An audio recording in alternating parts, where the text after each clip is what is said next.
예, 정부의 부동산 정책에 후폭풍이 일고 있는 가운데 여야가 당내 부동산 관련 기구를 띄우는 등 대책 마련에 분주한 모습입니다. 한편에선 재판 소원제를 둘러싼 여야의 공방도 치열한데요. 관련 내용 포함한 정치권 이슈들 홍익표 전 더불어민주당 원내대표, 김성태 전 국민의힘 원내대표와 함께 짚어보겠습니다. 두 분 어서 오십시오. 네, 안녕하세요. 예, 안녕하십니까.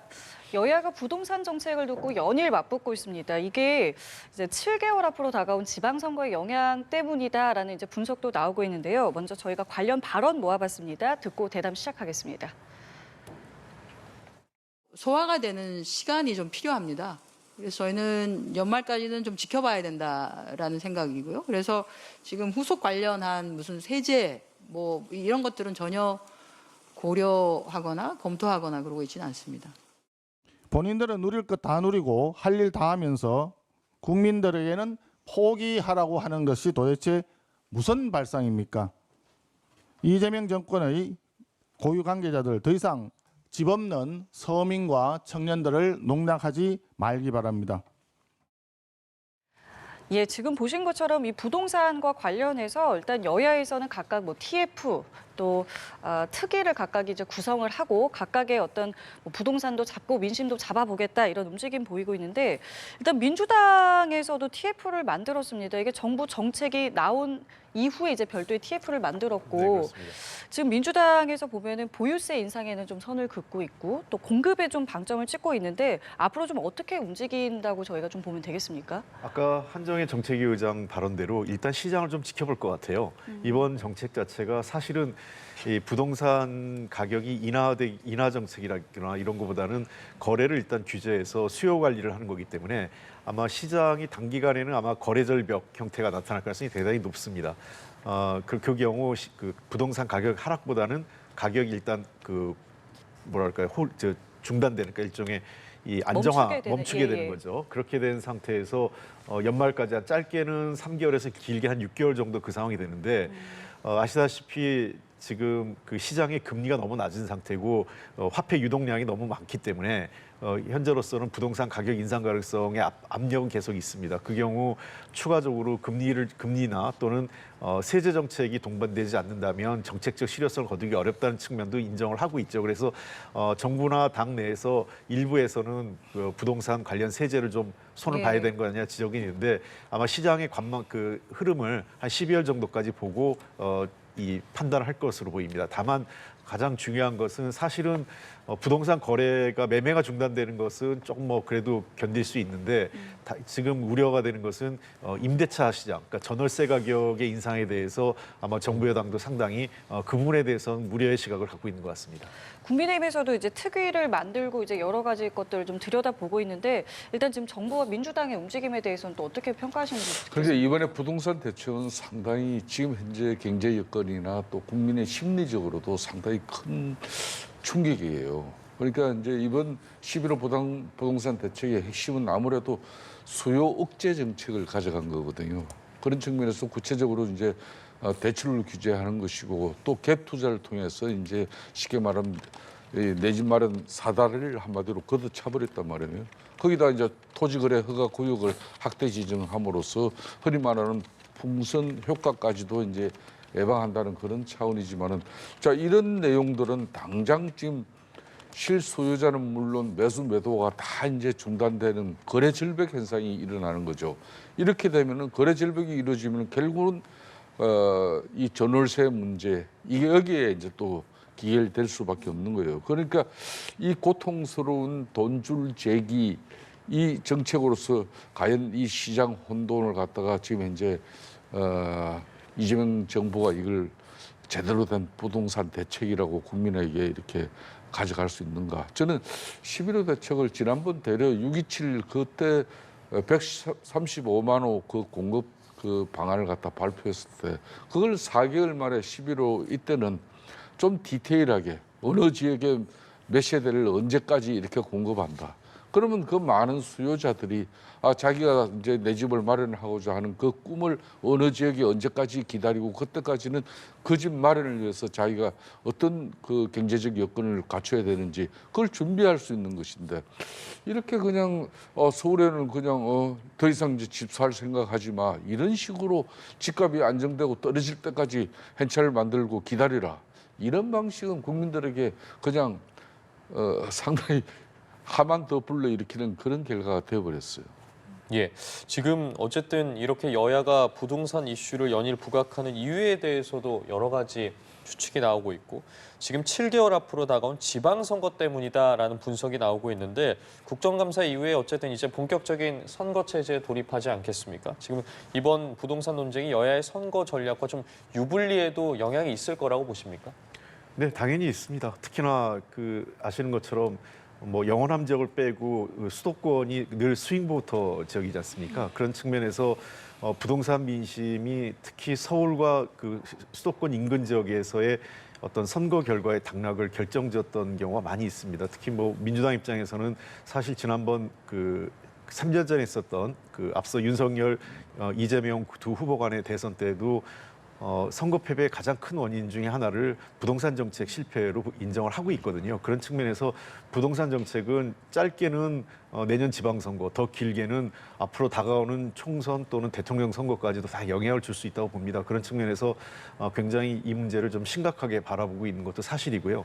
다만 뭐 하나는 이제 정치적인 측면에서 불가피한 면이 있지만 또 하나는 대한민국의 미래, 특히 서울이나 수도권 지역의 앞으로의 이 부동산 정책 문제를 어떻게 끌고 가야 되는 보다 근본적인 접근을 좀 해야 될 시기라고 생각을 해요. 그래서 민주당이나 정부 여당 입장에서도 당연히 공급과 관련된 문제도 배제하지 않고 있습니다. 그래서 공급 문제를 어떻게 획기적으로 할 것이냐 이미 9.7 공급 대책도 발표한 바 있고요. 이러한 공급 대책이 차질 없이 진행될 수 있도록 해야 되는 문제. 그리고 그 외에도 최근에 어제 오늘 정부에서 소규모 주택 사업 정비 사업, 소위 가로 정비 사업이라고 해서 이 부분에 대한 규제 완화도 적극적으로 검토하고 있고 아마 이 부분에 대해서 가로 정비 사업이 신속하게 이루어져서 주택 공급이 이루어지는 쪽으로 아마 정책 방향의 지원 방안을 적극적으로 모색하고 있는 것 같습니다. 예. 그러니까 지금 이제 이번 11호 부동산 대책뿐만 아니라 6.27 대책 이런 부분들이 이제 세심하게 잘 가다듬어지면은 그렇지 않아도 이제 흔히 말하면 민주당 정부가 들었으면은 집값이 오른다는 그런 국민적 심리가 있잖아요. 이 경제는 항상 심리가 중요한 거거든요. 때로 이번 같은 경우는 민주당 정부가 들어섰지만은 결국은 시장 논리, 소유와 공급에 있어서 수도권에 많은 내 집을 갖기를 희망하는 그런 국민들이 많다면은 결론은 공급으로서 이 문제를 해결하겠다. 그 공급의 방식도 지금까지 써오던 그러니까 주로 공공임대, 그러니까 장기 공공임대라든지 10년 임대라든지 이런 임대주택 공급을 통해 가지고 내 집 마련의 꿈을 해소하는 데는 이거 한계가 있는 거구나. 이거는 거주의 목적뿐만 아니라 많은 국민들이 그 허리띠 졸라매고 아이들 사교육비 줄이면서 또 생활비 먹고 싶은 거 안 먹으면서도 이렇게 저축을 하는 것은 내 집 마련의 꿈을 위한 거거든요. 그런 측면에서 이번에 내 집 마련 꿈의 그 사다리를 걷어찬 그런 절대 권력에 대해서는 이건 상당히 견제해야 된다. 그 심리가 내년 지방선거에서 반드시 나올 수밖에 없는 상황이에요. 그러니까 어제 부랴부랴 이제 민주당 당정 간에 그런 지난번 6.27에 발표한 135만 호 그 공급을 갖다 앞으로 이제는 분기별로 체크해가지고 이 내용을 이제 국민들이 소상하게 알 수 있게 하겠다. 이런 식으로 이제 입장을 좀 약간 전환하고 있는데 결론은 이재명 정부도 이 문제는 수요와 공급의 문제로 풀어야 되는 것이지 이렇게 수요를 갖다 억제하고 그 수요를 전부 투기 수요로 이렇게 보고 이런 뭐 강제적인 어떤 규제를 갖다 계속 해버리면 시장은 더욱더 왜곡돼 버리죠. 그러면 진짜 전월세 그렇지 않아도 이제 전세를 통해 가지고 내 집 마련 이 사다리 단계인데 이 전세가 없어지고 전부 다 고가의 월세를 갖다 다 지급해 버려야 되면은 과연 내 집 마련의 꿈은 언제 실천될 수 있냐 이거예요. 심각합니다. 이 심각한 문제는 당연히 이대로 가면은 내년 6.3 지방선거에서 그 영향을 끼칠 수밖에 없다고 보고 있습니다. 자, 국감에서도 이 부동산 관련 내용이 나왔습니다. 정무위 국감에서 이찬진 금융감독원장이 서초구에 이제 고가의 아파트 2채를 가지고 있는 사실이 이제 드러나면서 비판을 받았고요. 이제 관련해서 이 원장 같은 경우에는 2집을 모두 사용하고 있지만 한 집을 처분하겠다라는 입장을 보였습니다. 관련한 내용은 좀 어떻게 보셨습니까? 저게 뭐 사실은 이 진보 정당 아마 이게 한국뿐만 아니라 미국에서도 저런 일이 비일비재한데 미국에서도 뭐 소위 저 진보 세력이 등장하면 저는 내로남불 얘기가 나옵니다. 어쩔 수 없는 게 이찬진 위원장 같은 경우는 변호사하면서 굉장히 잘 나가던 서초동의 변호사예요. 그래서 한번 그 큰 사건에 승소하면서 그 승소에 따른 그 수임료에 따라서 고액의 그 수임료를 받았던 걸 제가 알고 있거든요. 그러다 보니까 아마 서초구에 2채를 하고 한 채는 본인이 살고 한 채는 자식들이 거주했던 것 같아요. 그런 측면에서 아마 한 채를 판다는 게 그 자녀에게 아마 증여세 해가지고 양도를 하겠다 이런 의미인 것 같습니다.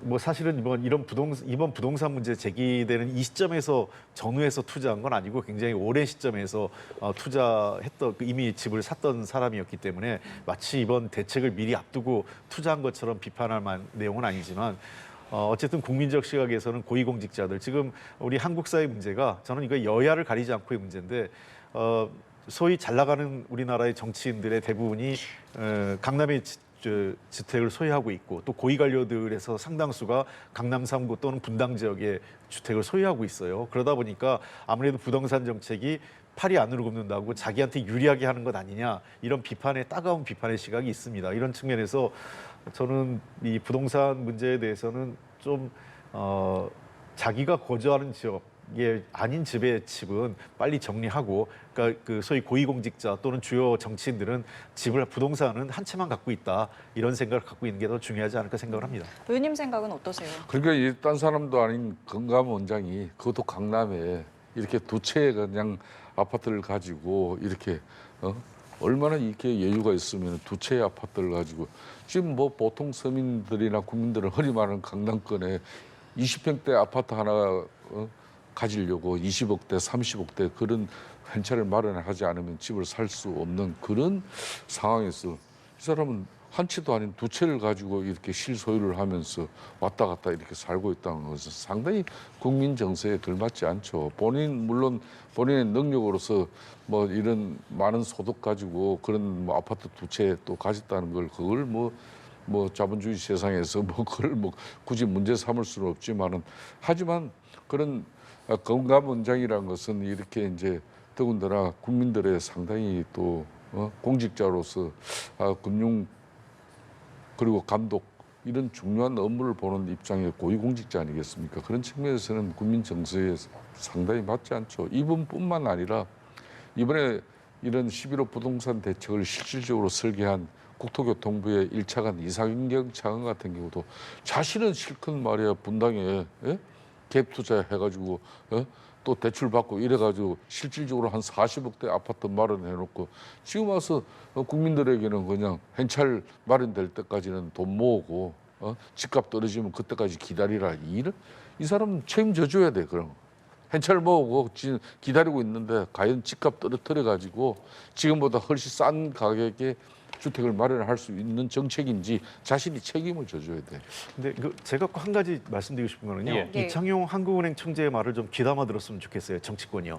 왜냐하면 이게 약간 구조적인 문제가 있습니다. 한국 사회의 특수한 이 전세제도라는 게 외국에는 거의 없는 지금 일제시대 때부터 시작돼 한국에 남아 있는 건데 이게 사실 서민들에게 조금은 유리한 제도이긴 하지만 구조적으로 갭 투자를 가능하게 하는 그 어떤 시드머니로 작용을 하고 있고 또 현재 금리 상황이나 그 현금 유동성 등을 감안할 때 부동산 가격은 계속 오를 수밖에 없는 상황일 거예요. 그러니까 한국은행 총재도 가능한 게 지금처럼 일자리나 모든 경제 집중이 수도권으로 돼 있고 수도권으로 인구가 집중되는 상황에서 수도권은 계속 미스매치죠. 그러니까 사람은 모이는데 집은 부족하고 또 더 좋은 집을 선호하고 소득이 올라가면서 그리고 아까도 말씀드린 것처럼 이런 그 전월세 제도, 전세 제도, 한국에만 독특하게 있는 전세 제도가 그 일반인, 그 특별하게 돈이 아주 많은 사람이 아닌 사람도 사실상 갭 투자가 가능하게 하는 이런 구조적인 문제가 있기 때문에 이런 문제를 종합적으로 고려한 부동산 그 관련 대책, 이 대책이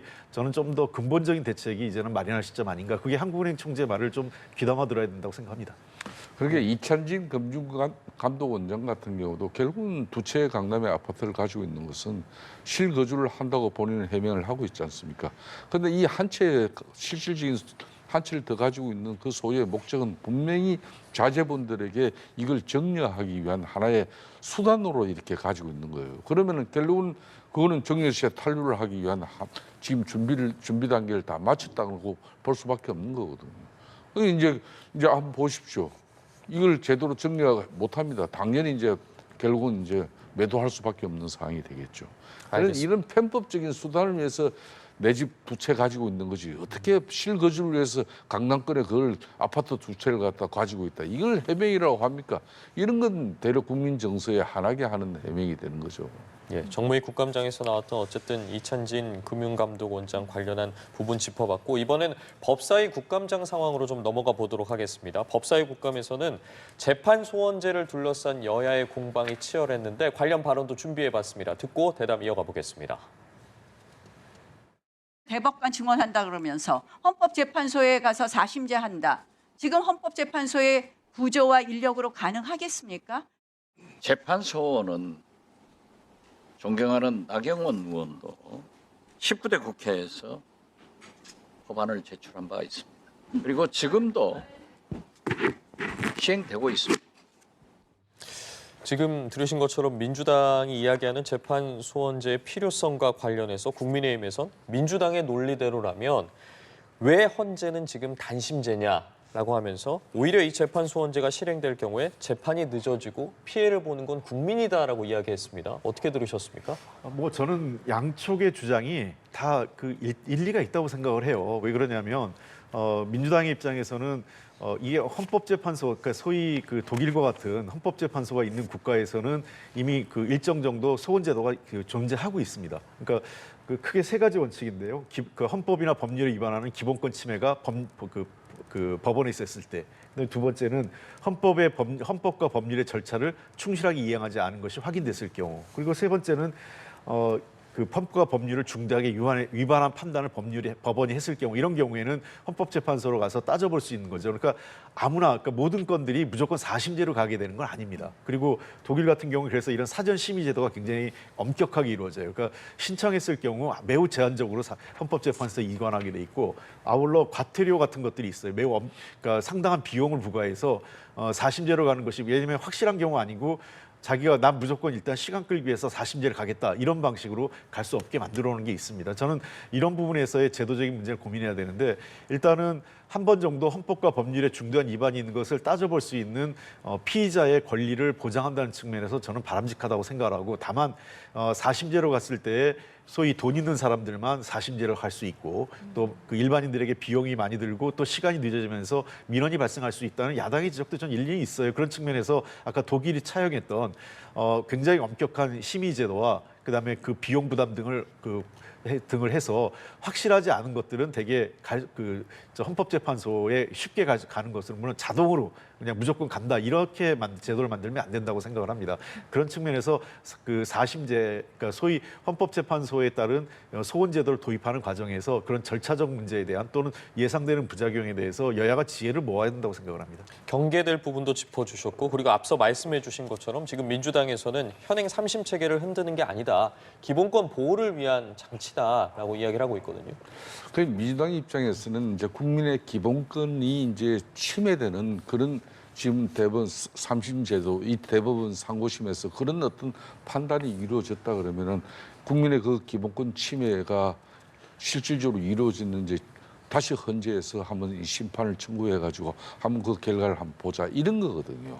그러면은 지금 우리나라 3심 체제인 이 대법원이 국민의 기본권을 무시하면 것이도 대법 판결을 내리는 경우는 거의 없어요, 지금까지.